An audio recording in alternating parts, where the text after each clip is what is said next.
영광의 박수 올려드리겠습니다. 네, 옆사람과 인사하시겠습니다. 반갑습니다. 축복합니다. 사랑합니다. 네, 이 찬양의 고백처럼 주님을 향하여 믿음을 지키며 살아가시는 저와 여러분 되시기를 바랍니다. 네, 사순절 보내고 있는데요. 사순절에 구원의 복을 허락하신 하나님께 감사드리시기를 바랍니다. 하지만 하나님은 우리에게 구원의 복뿐만 아니라 더 많은 복을 주시기를 원하십니다. 어떤 복 받고 싶으세요? 장수, 건강, 물질. 우리나라에서 복이라고 하면 오복을 생각하는데요. 요즘 사람들, 요즘 젊은 친구들은 어떤 것을 복으로 여기고 살아갈까요? 제가 한번 찾아봤는데요. 요즘에는 오복을 이렇게 이야기하더라고요. 돈복, 어, 집복, 일복, 인복, 건강복 뭐 이렇게 이야기하는 경우도 있고요.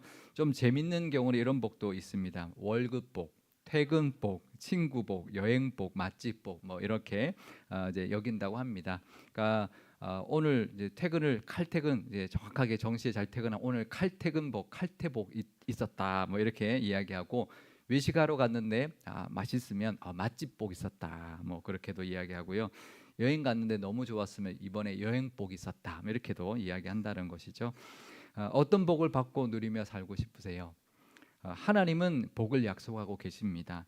우리가 요한복음 묵상을 마치고 레위기 말씀 남은 거를 묵상하고 있는데 레위기는 하나님의 규례와 법도들을 말씀해 주시는데요. 그걸로 끝나지 않고 그 말씀 이어서 복을 약속해 주고 있는데요.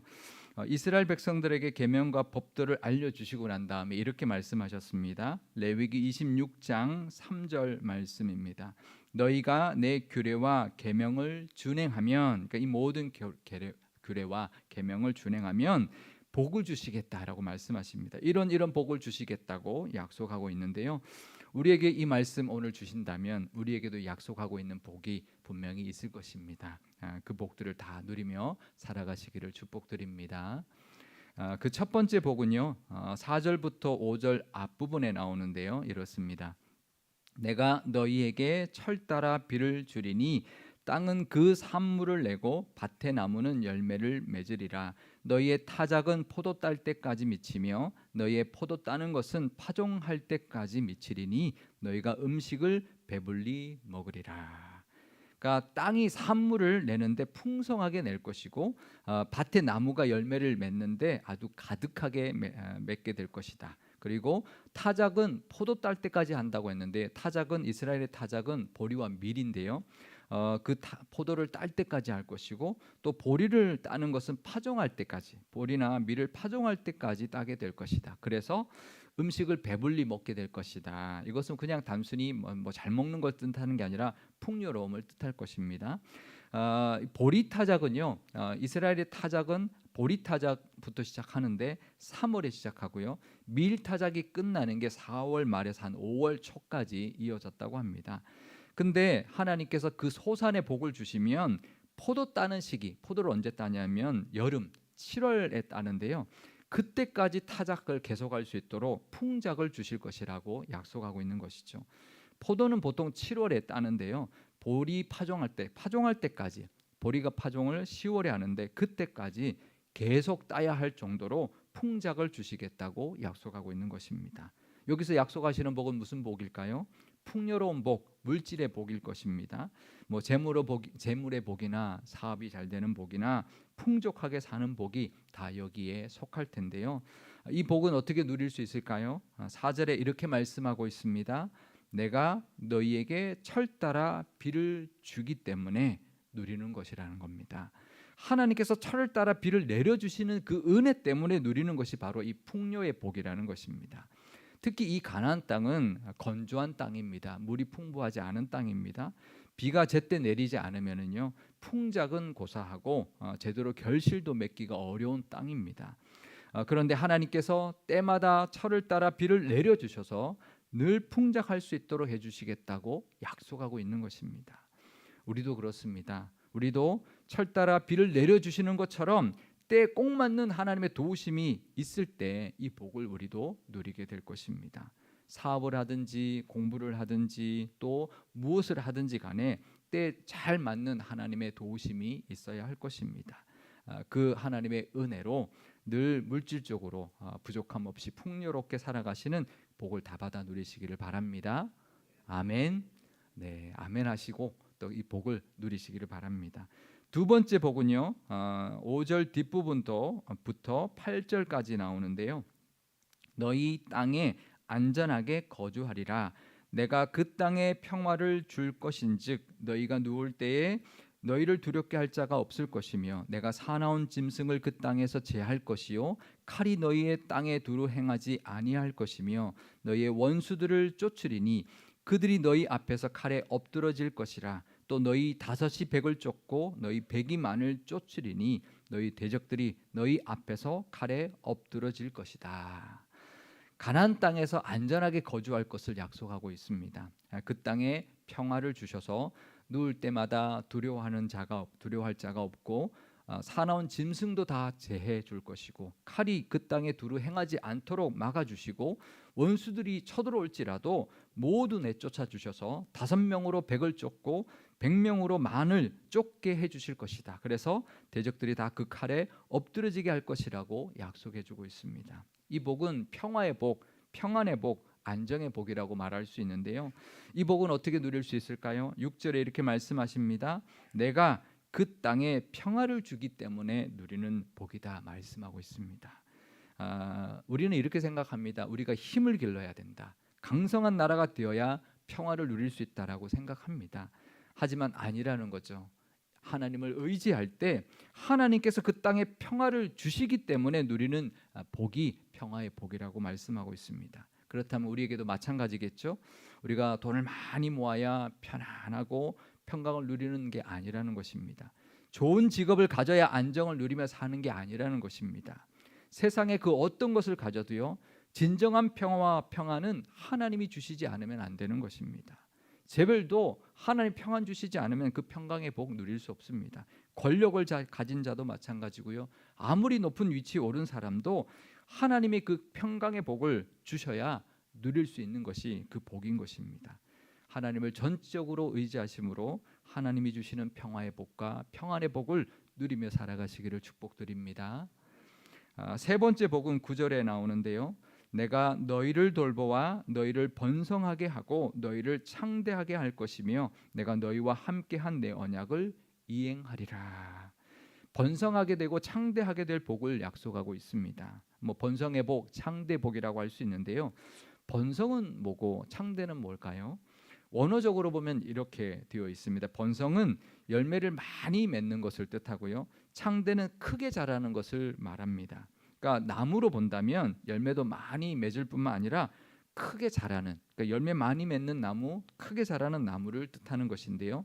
그렇게 번성하고 번창하는 복을 뜻하는데요. 이거는 물질의 복과는 좀 다릅니다. 뻗어나가는 복을 의미하는데요. 야베스가 기도했던 것처럼 지경이 넓어지고 또 영향력이 많아지는 복을 말하는 것이고 또 자식 복도 여기에 들어갈 것입니다. 하는 일마다 잘 되고 그래서 많은 영향력을 미치며 자식들도 잘 되는 복이 이 복인데요. 이 번성의 복과 창대 복이 다 있으시기를 축복드립니다. 그러면 이 복은 어떻게 누릴까요? 9절에 이렇게 말씀하십니다. 내가 너희를 돌볼 때 누릴 수 있다라는 것입니다. 돌보아 주신다라는 이 단어가 히브리어로는 파니티라는 단어를 쓰는데요. 원어적으로 보면 얼굴을 돌려서 향한다라는 뜻을 가지고 있습니다. 그러니까 하나님이 얼굴을 늘 향하여 들고 우리를 지켜보시기 때문에 누리는 복이라는 거죠. 그냥 보시는 게 아니라 특별한 애정을 가지고 아주 인자한 모습으로 늘 우리를 돌보실 때 그 향하여 얼굴을 향하여 드시는 그 돌보심의 은혜가 있을 때 우리가 번성하게 되고 창대하게 되는 복을 누린다는 것입니다. 이 하나님의 돌보심을 늘 누리심으로 번성하게 되는 복, 또 창대해져서 많은 영향력을 발휘하는 복을 다 받아 누리시기를 주님의 이름으로 축원드립니다. 이 모든 복들, 물질의 복, 평안의 복, 번성의 복 다 받아 누리시기를 주님의 이름으로 축복드립니다. 그런데요, 우리가 살면서 맨날 이렇게 복만 누리며 살면 얼마나 좋을까요? 늘 풍성하고 늘 안전하고 늘 번성해 간다면 얼마나 좋을까요? 근데 살다 보니까 좀 인생 살아보니까 그렇지 않을 때가 있다는 것을 알게 됩니다. 항상 풍성하고 항상 편안하고 항상 번성하고 창대하지 못하는 게 우리의 인생입니다. 살다 보면 인생의 폭풍우를 만날 때가 있는 것입니다. 어떻게 맨날 꽃길을 걷겠습니까? 살다 보면 돌길도 만나고 가시밭길도 만나는 것이죠. 안 그렇습니까? 어떻게 사는 게 맨날 화창한 봄날이겠습니까? 살다 보면 비바람 치는 날도 만나게 되고 눈보라 칠 때도 있는 것이죠. 왜 그럴까요? 하나님 약속해 주셨잖아요. 하나님이 함께 하시는데 왜 이런 일들이 우리에게 일어날까요? 그것은 우리가 연약해서 그렇습니다. 우리가 부족해서 그렇습니다. 우리에게는 아직 죄성이 있어서요. 하나님의 말씀을 잘 지켜 행하면 다 누릴 수 있는 복이지만 우리가 그렇게 살지 못하기 때문에 우리의 부족함과 죄성 때문에 그 하나님의 율법대로 말씀대로 그 은혜를 따라 살지 못하기 때문에 그 은혜와 복을 다 누리지 못하는 것입니다. 또 하나의 이유가 더 있습니다. 그것은 이 세상이 악하기 때문입니다. 우리를 가만히 두지 않기 때문입니다. 그게 인생인 것이죠. 우리는 아직 천국에 도착한 게 아닙니다. 이 땅에 아직 살고 있기 때문에 그렇습니다. 이 땅에 사는 한 어쩔 수 없이 겪는 일들이 있는 것입니다. 어떻게 걱정거리 하나 없는 집이 있겠습니까? 위기 한번 안 만나고 사는 인생이 어디 있겠습니까? 안 그런가요? 이유가 뭘까요? 하나님 왜 이런 일이 있습니까? 없습니다. 그냥 우리가 죄인이고 여기가 천국이 아니기 때문에 어쩔 수 없이 겪는 일이 있는 것입니다. 이 땅에 살고 있는 한 어쩔 수 없이 지나가는 비바람을 만나게 되고요. 눈보라가 있는 것입니다. 그럴 때도 하나님은 우리와 함께하고 계신다라는 것을 믿어야 합니다. 우리가 힘들고 어려울 때 그때도 하나님 우리와 함께하고 계십니다. 그 믿음이 있으시기를 바랍니다. 이스라엘 백성들에게도 너희가 그럴 때가 있을 것이다. 그래서 주신 법이 하나 있습니다. 레위기 25장 25절 말씀입니다. 만일 내 형제가 가난하여 그의 기업 중에 얼마를 팔았으면 그에게 가까운 기업 물을 자가 와서 그의 형제가 판 것을 물을 것이요. 그러니까 살다가 가난해져서 조상에게 물려받은 땅을 팔 때가 온다는 것입니다. 그런 상황이 올 수 있다는 것입니다. 그럴 때 형제 중에 하나가 그 땅값 판 거 대신 물려주라는 것입니다. 레위기 25장 47절에서 48절 말씀입니다. 만일 너와 함께 있는 거류민이나 동거인은 부유하게 되고 그와 함께 있는 내 형제는 가난하게 되므로 그가 너와 함께 있는 거류민이나 동거인 또는 거류민의 가족의 후손에게 팔리면 그가 팔린 후에 그에게는 속량받을 권리가 있나니 그의 형제 중 하나가 그를 속량하라. 하나님께서 이렇게 말씀하십니다. 살다가 가난하고 가난해져서 너무 가난해져서 그 몸까지 팔려서 종이 되는 때가 온다는 것입니다. 그럴 때가 있다는 것입니다. 그때도 형제 중에 하나가 그 값을 대신 치러서 종에서 속량해 주어라고 말씀하고 있는 것입니다. 이 법을 하나님이 주셨습니다. 이 법을 고엘이라고 하는데요.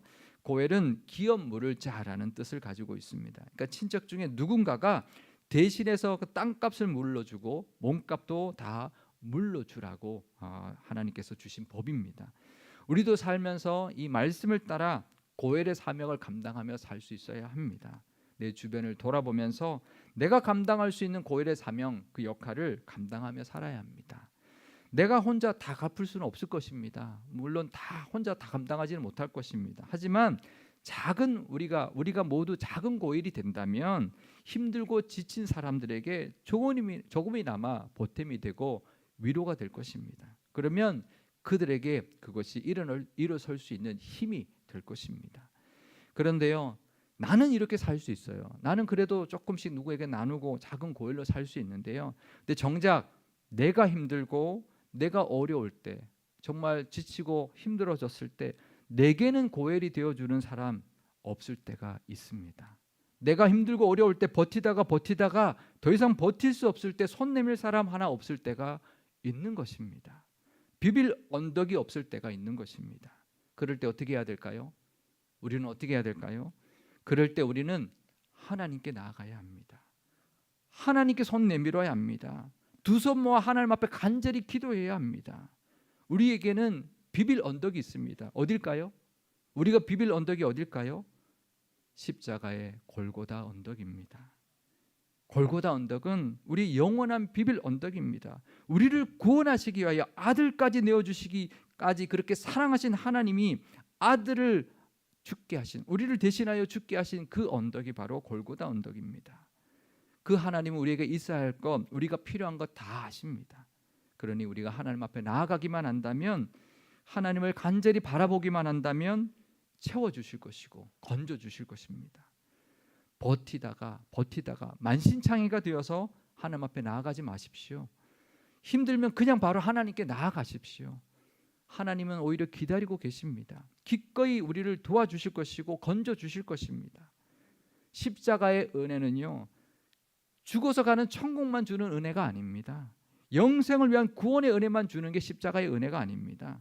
이 땅을 살면서 우리가 겪게 되는 수많은 위기와 어려움 가운데서도 건지시고 구원하시는 그 은혜가 바로 십자가의 은혜입니다. 마태복음 7장 9절에서 11절 말씀입니다. 너희 중에 누가 아들이 떡을 달라 하는데 돌을 주며 생선을 달라 하는데 뱀을 줄 사람이 있겠느냐?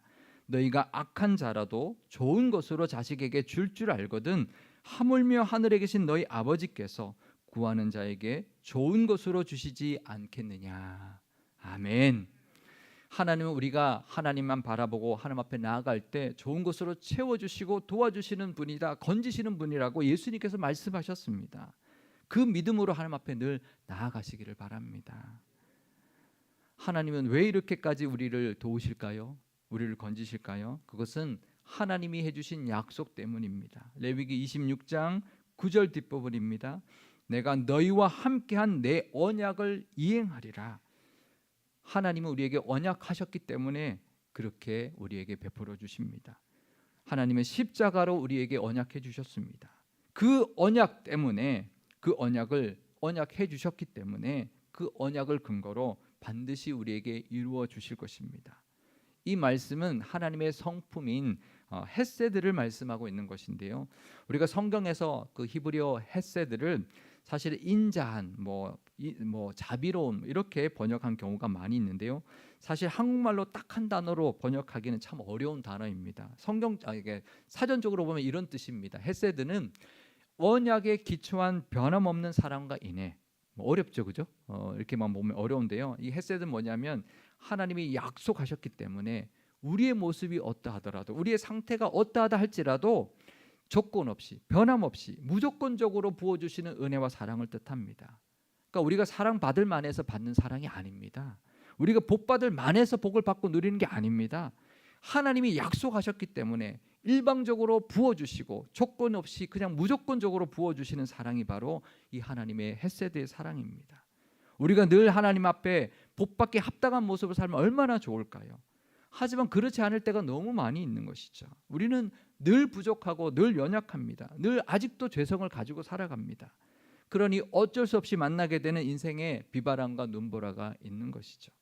그럴 때 우리는 십자가 앞에 나아가기만 하면 십자가로 우리에게 언약해 주신 그 하나님의 헤세드의 사랑과 은혜가 우리를 덮을 것입니다. 우리에게 필요한 건 주실 것이고요. 닫힌 문 열어주실 것입니다. 넘어진 것도 세워주실 것입니다. 우리가 바라봐야 할 분, 오직 하나님 한 분뿐이라는 것을 기억하면서 이 사순절에 십자가 앞으로 나아가시기를 바랍니다. 내가 해결받아야 할 문제가 있다면 내가 비빌 언덕은 골고다 언덕이라는 것을 기억하면서 십자가 앞으로 나아가시기를 바랍니다. 그러면 하나님이 이렇게 말씀하실 겁니다. 내가 내 아들을 죽이기까지 너를 사랑하는데 반드시 이루어 줄 것이다. 반드시 갚아줄 것이다. 반드시 너를 건져줄 것이다. 이 음성 듣게 될 것입니다. 그 도우심과 또 구원의 은혜를 반드시 누리게 될 것입니다. 십자가는 천국만 가는 구원뿐만 아니라 이 땅에서 만나는 모든 것에서부터 우리를 건지시고 구원하시는 하나님의 사랑입니다. 우리의 영원한 구원의 증표입니다. 그 마지막만 하나님이 허락하시고 약속하시는 그 은혜가 아니라 어느 때나 언제나 우리에게 부어주시기로 약속하신 구원의 증표입니다. 그 믿음으로 담대하게 주님 앞에 나아가시고 늘 주님만 바라보며 살아가시기를 바랍니다. 그래서 주님이 주시고자 하는 모든 복, 예비하신 모든 은혜를 다 받아 누리며 살아가시는 저와 여러분 되시고 우리 교회가 되시기를 주님의 이름으로 축원드립니다. 기도하시겠습니다. 우리에게 복 주시기를 원하시는 하나님 아버지, 하나님은 분명히 우리에게 복을 약속해 주셨습니다. 하지만 우리가 살다 보면 늘 편안하고 늘 풍성하며 늘 번성하지 못할 때가 너무나 많이 있습니다. 그럴 때 원망하거나 좌절하지 않게 하여 주옵소서. 그 순간 십자가를 바라볼 수 있는 믿음을 주옵소서.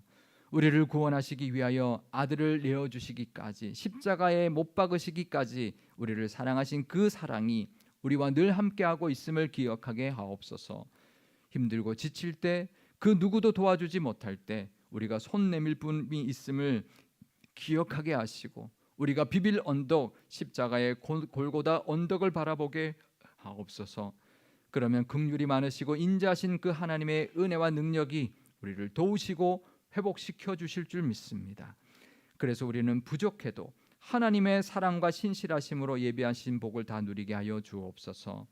이 사순절에 우리를 위하여 십자가를 지신 그 대속의 은혜를 붙들게 하시고 우리의 영원한 고엘이 되어주신 예수님께 감사하게 하시며, 우리도 이 땅에 살면서 지치고 고달픈 인생들을 돌아보며 작은 나눔과 사랑으로 고엘의 역할과 사명도 감당케 하옵소서. 손 내밀 곳 없는 이들에게, 비빌 언덕 없는 이들에게 십자가의 사랑과 은혜를 전하고 나누는 교회가 되게 하옵소서. 산불로 피해를 입은 이들을 위로하시고 속히 진화되게 하여 주옵소서. 이 나라가 속히 안정을 되찾게 하여 주옵소서. 그래서 이 나라와 이 땅이 하나님의 위로하심과 도우심이 가득하게 하옵소서. 우리 구주 예수님의 이름으로 기도드리옵나이다. 아멘.